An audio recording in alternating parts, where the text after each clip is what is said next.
Wife got bored with me and calls her ex to come and F her, so this is how I exposed her by installing recorders. Hey everyone, before we dive in, I have a quick favor to ask. If you enjoy content like this, please hit the subscribe button. It's free, supports the channel, and ensures you never miss out on amazing videos. Alright, let's get started. Hello everyone, I've been a lurker on this forum for about half a year, but can't keep reading anymore and need an opinion on my situation. I'll appreciate any feedback I get. I'm 35, and my wife, 31, stopped having any intimacy 6 months ago, and I'm not sure what to do. Important information. We have 2 boys, one is 3 years old and the other is 1.5. We're also in the middle of building a house. I'm not a person who likes to watch the world burn, and I prefer to act as soon as possible to fix any issues. So I initiated a conversation with my wife to find out what happened. I asked her, why did you stop talking to me, hugging me, kissing me? Why did you start to mind the touch of my hand on your body? Why did you stop having any form of intimacy with me? At first, she didn't want to talk. There was a very hard cover to break, but she finally opened up. What I learned is that basically, I'm not enough for her. She's doing everything herself. She can't count on me. She is wearing the pants in the house. She is the decision maker. She is handling the kids. She told me I would be better off alone. I'm an introvert, but not a hardcore one, etc. It was pretty shocking to hear, but I accepted what she said. And I told her I understand her pain, and I will work on my behavior so that she won't have to be stressed about it. I love her so much. I prefer to agree and not start a fight. However, I do have my own mind. I do have my thoughts that don't let me sleep sometimes. There is a massive red flag, which brought me to this group. Her charges are far from true. That is my opinion, of course, but I truly believe I fit in the norms of a good husband. I'm working around 8 to 9 hours from home, but after that, I take care of my boys. I play with them, feed them, take the older one to the swimming pool, put them to sleep, etc. I also wake up in the middle of the night if there's a need to do so. Aside from kids, I care about the household. I do the dishes, groceries, clean up a bit. She prefers to clean because I'm not that efficient at it. I take care of the car, things about the new house, etc. I do a lot to make her life easier. I do realize it's hard with 2 little boys. Thing is, I'm not a person who is proactive. There are people who can't sit for 5 minutes on a couch without thinking about what to do next, what to fix, what business to start, what chores are left to do, what to fix. Her father is like that. I'm not. Once the day is over, kids are sleeping, work is all done, house is cleaned up. I prefer to watch a movie, play some video games, ease my mind. I'm also not a person who could start his own business. I'm best at my field and prefer to be told what to do and do my work, but do it well. There are a lot of people like that, and I'm not ashamed of it. I don't pursue any spectacular career. I don't dream of having millions in my bank account. I'm just a regular person, a good-looking guy who wanted to have a healthy, happy family and earn a decent buck. I realized she started to have an issue with that, despite being happily married for 4 years and happily together with me for 5 years before that.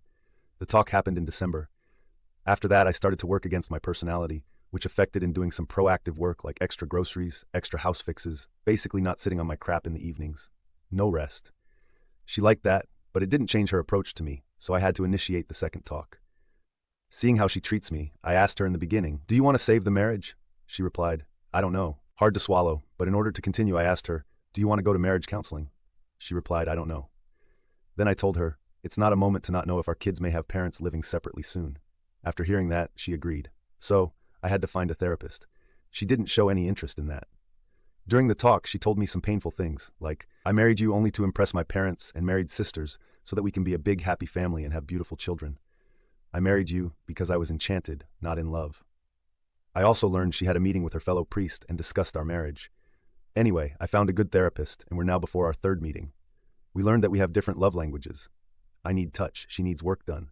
However, since the beginning of our counseling, she doesn't give me touch, no hugs. After the 2 sessions, I asked her if she liked it, how she felt, and all she had to say was that she's uncomfortable with the fact she needs to share our life details with an unknown woman. When the therapist heard we're not sleeping in the same rooms for 6 months, she was shocked.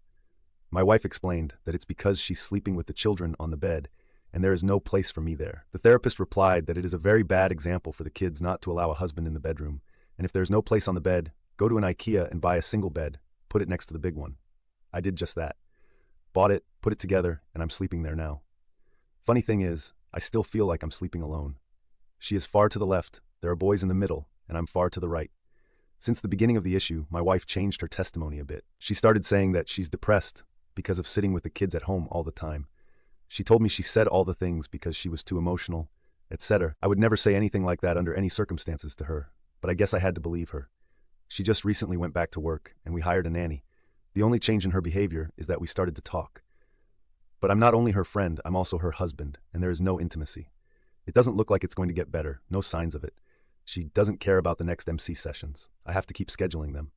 About the intimacy, she told me she doesn't need it at all, and she's been doing it only because I wanted it. I felt like an abuser. She never was crazy about lovemaking. We had it once a week, which is fine for me. Could have been more often, but it's fine. This year we had intimacy 2 times, and both times it was pity-duty lovemaking. One was in the beginning of January because it was my birthday. Now I have to have a birthday to get laid, and the other after counseling, when initiated, but she was just lying on her back, covering her chest and waiting for me to finish. That made me not want it anymore. It's not what it's about. When I bring the topic up, she just says, "That's what I am. If you don't like it, just leave me. I don't know what to do. Please advise." Update 1. There was one situation when my wife tried to call her ex-boyfriend 4 times in a row at 10 p.m. She didn't talk with him but tried to reach him. I know that because we used to have an app with our 2 numbers saved, and I could see incoming and outgoing phone calls for each number.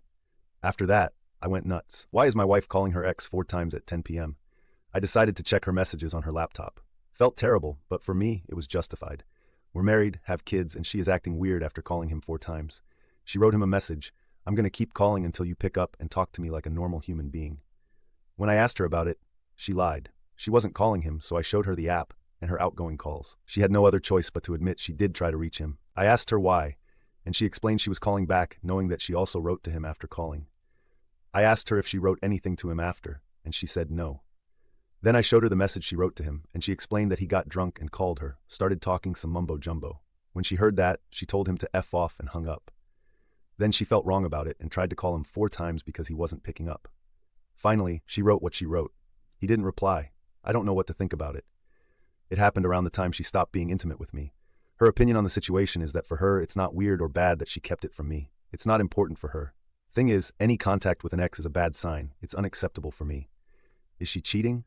There is no intimacy between us since 6 months. This is when the calls happened. Update 2.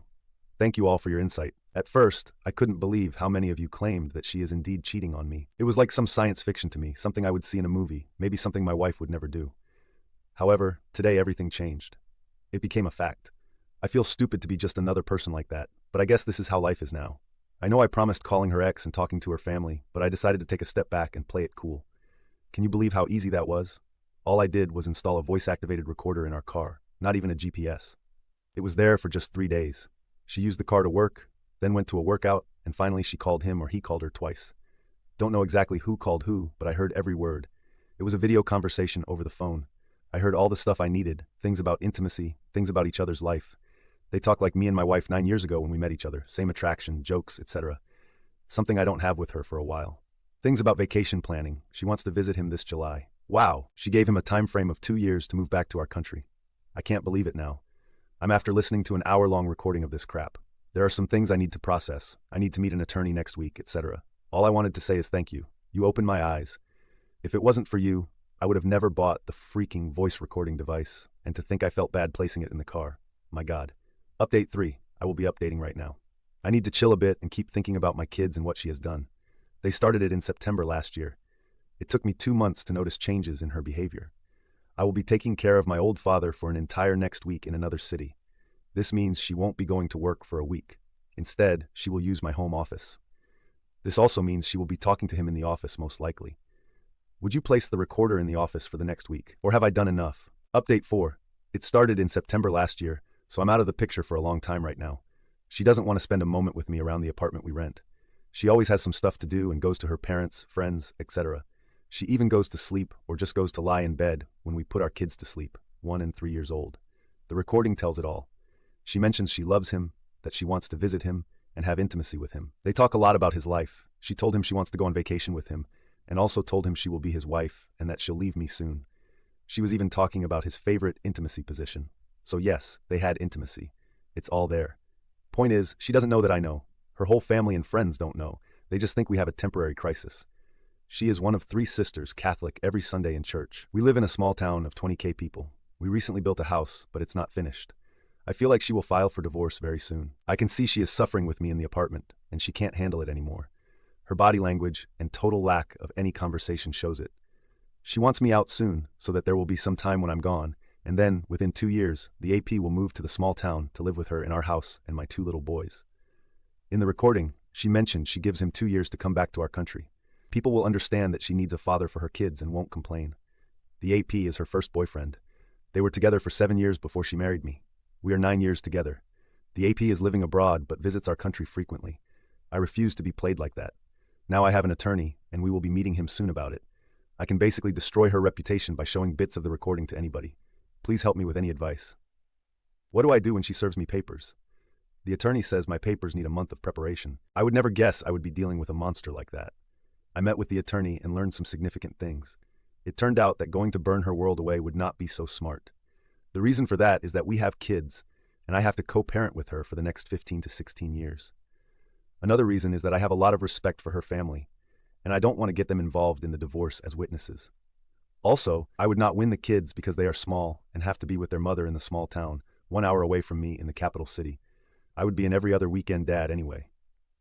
Finally, I would not have permission to sell our house because the kids need to have good living conditions and won't have another place to live.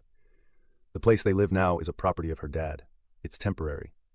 As crappy as it sounds, it's the reality in Poland. Europe, after our conversation, the attorney sent her papers. They were set to be delivered right after Easter. In Poland, it lasts 2 days.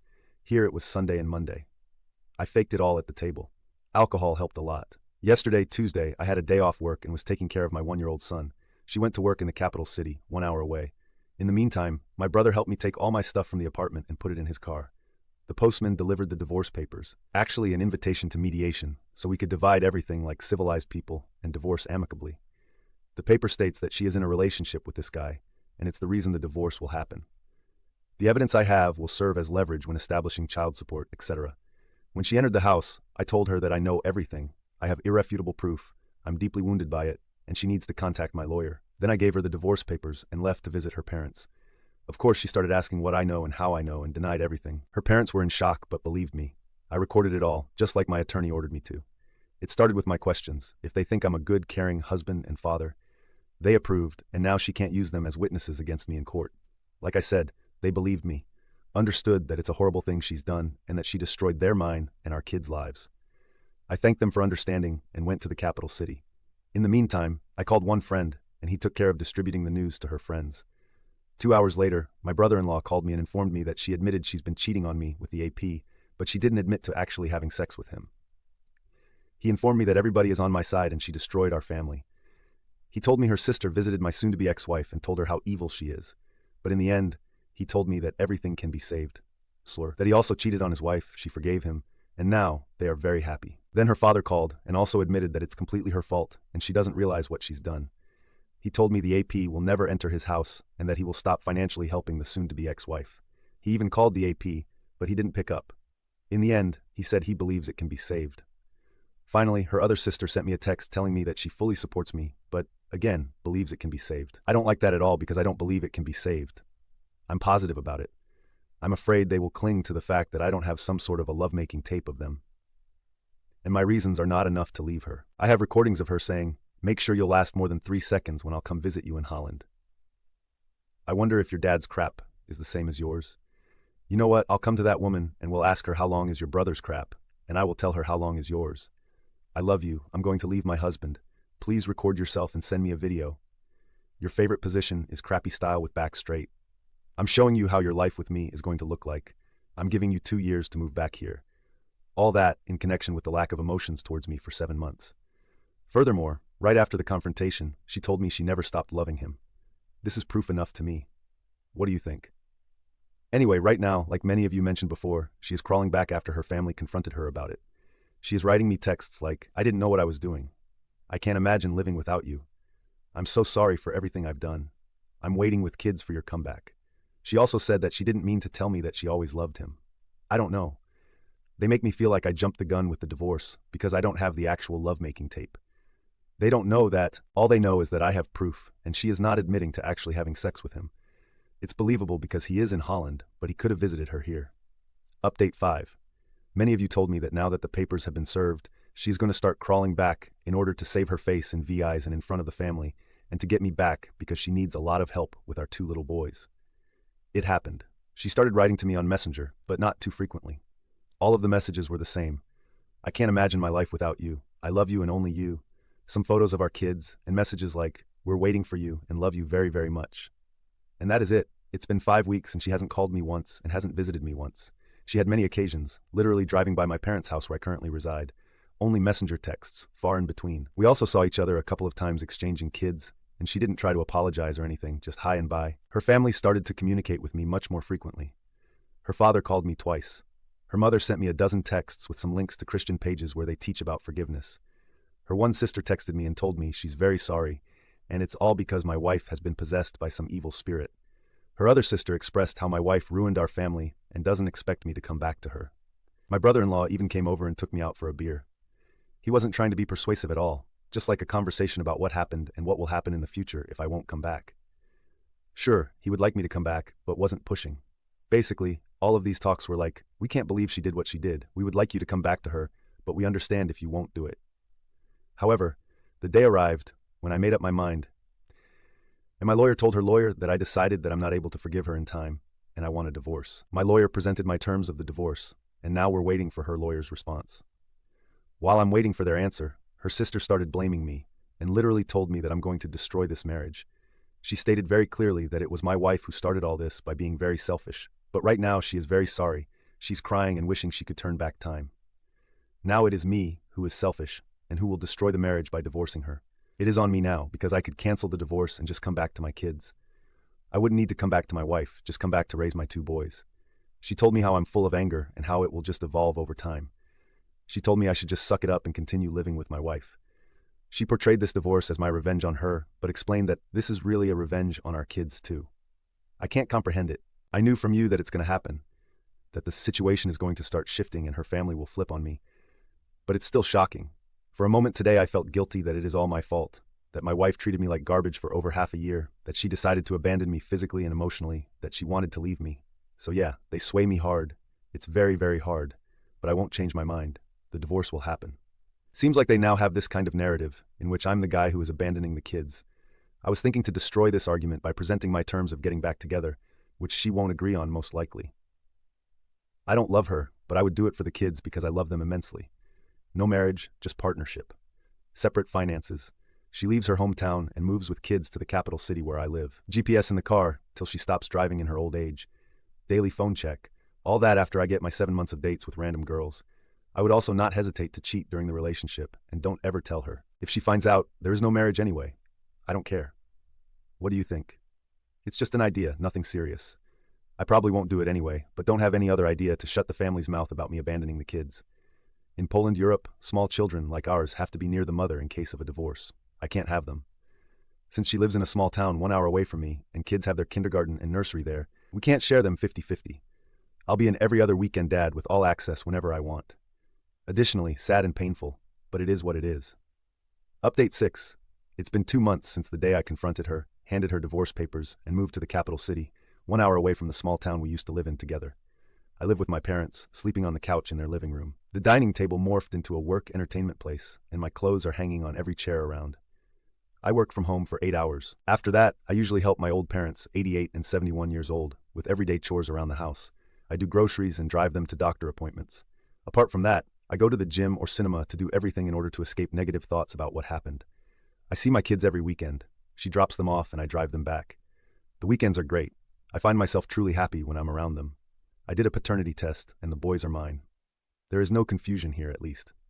The situation with divorce terms is a bit muddy now. It's hard to say what's going to happen. Since I'm living with my parents and as a father of 2 and a grown man, I don't have any other place to live in. I want a significant amount of money from my wife. Plus, she is taking over the mortgage for the house. She agreed for the mortgage takeover, but offered only 1/3 of the money I want. Explaining this is how much I put in the building of the house.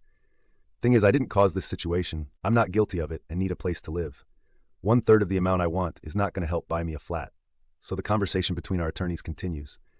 The reason she's offering me the small amount is because she wants to keep the house. However, last time we talked, I learned she might be pushed to sell it. This is the thing she should be doing from the beginning. She's not going to be able to pay the mortgage and pay me. We'll see how it unfolds. Other financial things, like child support money she wants, way too much. It also needs to be agreed on. She also claims I should be the one who picks up the kids from the small town and drives them back by the end of the weekend. It's a lot of fuel and time. It should be her dropping them off and me driving them back. So as you can see, she is the one responsible for all that. But at the same time, she is ready to argue about divorce terms. Her sister invited me to her daughter's communion. It was last Sunday. I went so I could spend some more time with my boys. Every family member is well informed that my decision is final, so they didn't even try to talk to me about it. I just took care of my boys while everyone was drinking and eating at the table after the ceremony. However, at one point, my wife asked me if my decision is truly final. I looked at her and told her as calmly as I could possibly do it. Yes, it is final, and nothing is going to change it. I am here now for my boys, to spend as much time with them as I can. But she followed with how she is truly remorseful and how much she regrets what she's done. She told me she ended the relationship with the AP, went to an exorcist, told him every detail of the affair, and left it in God's hands. To that, I replied that I don't care about her priest, and if there's anyone she should be admitting to everything, it's me. Really, at that point, it was just laughable, but I continued. Okay, if you're truly remorseful, I am now here, giving you one chance to tell me all the truth. Tell me how many times you had sex with him. She replied that she didn't. Then I asked her, remember when you had that party with your friends from work back in November? Why did you rent a flat for the night on Airbnb instead of sleeping in one of your friends' apartments? After hearing that, she went numb and couldn't find any words. Besides, why do you need to keep torturing yourself with it? I explained that if she was truly remorseful, she wouldn't continue to lie 2 months after I left her. That was just one example. I told her that to me, sex over video chat is the same, and I know she had it with him. She couldn't even count how many times she'd done it with the AP. After that, I told her, how do you imagine getting back together? You start a topic with me and lie the next second. Do you know that I would be checking your phone every day? What do you think about that? She replied that wouldn't be trust. It would just be treating me like garbage. Then our son interrupted, and the conversation was leaning to the end. I finished it with, remember, you didn't just cheat on me, you cheated on our 2 little wonderful boys too. It destroyed her. She started yelling that it is the last time I tell her something like that in front of our kids. It's funny because her sister has told me how my wife is suffering and crying every day because of all this. It's a true two-faced woman, crying in front of the family and yet still lying to me. She even told me that if she wanted, she would be with the AP and her family couldn't do anything about it. Like I should be thankful that she ended it with him and now she is in control of not being with him. Like, come on. I guess I'm just venting at this point and keeping you up to date. Thanks for the support you all gave me. I will stay strong and finish this mess one day. I think it's not going to end well for my boys, and they will need some psychological help. The older one is nervous lately, but I will always be there for them. Update 7. Our attorneys finally came into an agreement and the divorce will happen shortly. She is taking the unfinished house and the mortgage is exclusively hers now. The house is for the kids. I don't want anybody to tell me in the future that I caused the selling of the house as part of my revenge for her and that. Plus, I don't want to live in it in her small hometown an hour away from the capital city where I am now. However, I'm taking what I put in it, and that amount is not bad at all. The child support amount is not bad either. Plus, we agreed that she will be dropping the kids at my place in the capital city every other weekend. I'll just have to drive them back now. I see my kids almost every weekend, but it is not enough for me. It causes me so much pain, I can't handle it. Sometimes I just can't allow for 1 and 3-year-old boys to live without a father because of a woman who can't behave. I just wish I could have them, but that's not possible because of the law in Poland. I will have to start driving there in the middle of the week or something to survive. As for her, she keeps messaging me that she loves me, wishes she could turn back time, that she is suffering because of her deeds every day. She softened to a point when she even told me that she no longer thinks checking her phone would be treating her like garbage. She allowed for it, told me I could do it all the time. She told me we could move out of the small town to the capital city. She agreed to tell me everything about the affair, every detail of it, if I'll take her back. She came to my parents and apologized. Something must have changed. Somebody must have told her something. She's willing to do everything now, actually showing some remorse. Last time she messaged me this: thank you for not selling the house and ending it with me amicably. Agreeing to your terms also means accepting the divorce. I will have to agree in court, but let me just tell you that it will not be true. I don't want this divorce and love you very much. I know you don't believe it and I understand it, but I want you to know that I hope I will have a chance to prove my love to you one day. I love you and I'm sorry for everything. There are no words to express how I regret all these things. Things like that sway me and don't help with the healing process. I would be a liar if I told you her words don't affect me. The vision of my boys growing up in the capital city instead of the small town is tempting. I really believe she has a hard time alone with 2 small boys, but she did what she did. She cheated and ruined it all. I thought it's going to be better with time, but the wound heals very slowly. I will stay the course. I will end this. I will update one day, maybe when I'll be finally happy. What do you think? Do you think my wife is truly remorseful? She only agreed to tell me the details of her affair when I'll come back, not right away. She didn't offer checking her phone right away. She didn't offer moving to the capital city from the small town right away. 3 months had to pass so she could show some remorse. When she apologizes, she is not even calling me or visiting me. She is doing it over Messenger. Her family turned out to be fully on her side now. Her mother calling me a narcissist and her sister claiming I want to make money off the divorce and leave a woman with 2 little boys. Yesterday, I visited my kids for a brief time, and she offered I could stay for the night. I left, of course. I would appreciate some insight.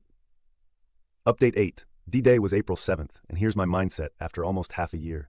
Such complex situations require answering the same questions every day. In my case, the questions are, do I still love her?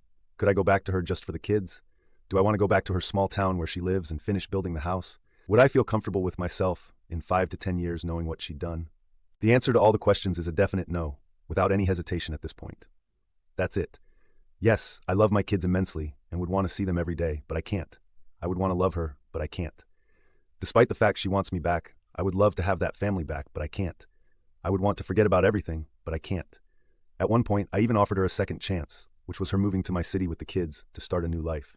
She didn't even agree, telling me she has her family's help in the small town and won't sell the house because she wants our kids to have something in the future.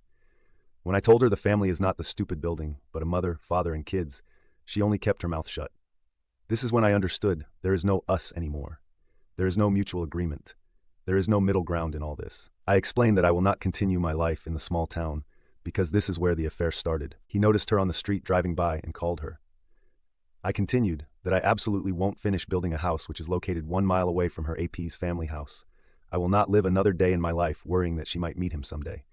He lives abroad but visits family 2 to 3 times a year, and then the conversation ended. I hate the small town. She doesn't want to live in the capital. That's it. Here's a little example of her approach to things. We agreed that I'll just take the money I put into the house, and she will keep the building for the kids. Now she even has a problem with that, because there's one point in the agreement which states that she is not allowed to sell the house until the kids are 18. Adult in Poland, otherwise, she will have to split the amount of money she would get from selling the house equally between her and me. She claims this is unfair because she plans to finish the house with her own money, and in case of selling it, I would receive half of a much more expensive finished house. When I asked her why would she even think of selling it, she answered that she can't predict what her life will be like. I can't trust her at this point. I'm leaning towards just selling the building only. I can't live with the fact that I would be selling the house which was meant to be for my kids. Update 9. She wrote me this message today. I would like you to answer my question. I'm asking you here because if I were to do it in person, we would only shout at each other. You've told me who I am, what I've done, etc., and I don't want to talk about it anymore. Having all that discussed, do you want to forgive me, leave the past behind, and build the family from scratch? Or do you already know you don't and won't ever be able to forgive me, and you will never go back to us? Please think about it and let me know if you want our marriage back or not. What does it mean? I think she is in no position to even demand me to be so specific now. I think there might be someone else, and she wants to clear the situation with me. I responded, I'm worth more than a messenger conversation, and we'll talk soon. I talked with her. I presented my only 2 conditions for this marriage to last, which are moving to the capital city and cutting all ties with the AP and his family. The second one is clear for her, but the first one is an obstacle impossible to overcome. She is sorry for what she's done but not willing to move to Warsaw because we will never have a beautiful big house there, and even small apartments are very expensive to rent. She argues our kids have it easy in the small town. She only pays the bills for the flat she's currently in because it's her father's building in Warsaw. She would need to pay 4 to 5 times more for a smaller flat, bills, and rent. Plus, she has all the friends and family to go to with kids after work. That's all true. I see the kids are happy, and it's convenient for her. She said if we were to move, it would be only me who would end up happy about it. It would be food for my ego. It's just a tough situation because she is right about this. Even kindergarten in the small town belongs to her sister, and we pay almost nothing for it. She just put me in an impossible-to-solve situation.